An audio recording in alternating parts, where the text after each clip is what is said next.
Hello and thanks for joining me. Well, it's Lockdown Diaries Day 3 and I'm currently standing in my front garden.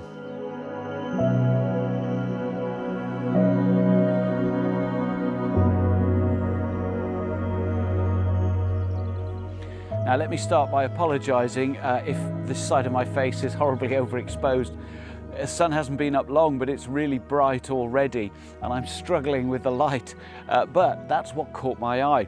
I'd started work early, looked out of my front window, looking across the lake. There's a reed bed which later in the season of course will be bright green, but at the moment it's still in its winter foliage of beige dead reeds from last season, and they're being reflected beautifully in the lake while it's absolutely still at the moment.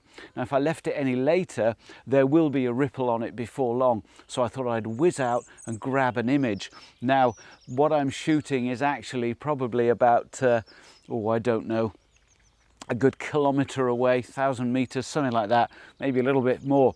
So what I've done is I've put my 40 to 150 cheap as chips kit lens on. It was only a £70 lens, but it is really very good.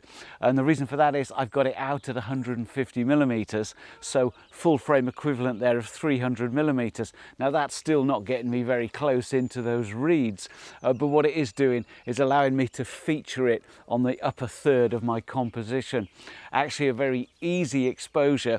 I have got my soft grad on because the top half of the image is quite a bit brighter because I've got some trees in the foreground that I'm going to keep in because they're catching some nice light. So it should give quite a nice panoramic shot across the lake. I'll probably crop a bit of sky out, I think. The exposure's dead easy, there's nothing moving, 80th of a second. What I've done is I've pushed my histogram right over to the right hand side. I'll darken it down in post. So that's the image. Oh, one more thing I forgot to mention. I'm using the high resolution mode on this camera. That's a really interesting feature that these Olympus EM1s have, that it moves the sensor half a pixel between 8 separate images and then stitches them together to give you an 80 megabyte raw file. It's absolutely fabulous. But what that will give me the opportunity to do if I want to is to crop in quite tightly, because as I said, it was the reeds that caught my eye. And oh look, that ripple I mentioned has already come up, so it's just as well I dashed out. Anyway, I thought I'd bring you with me because why not? I'm not sure if I'll show you the processing of this. Probably not. This is just going to be a very quick video. In fact, I might even just rush back in and stick it up, so it could be up by 10 o'clock this morning.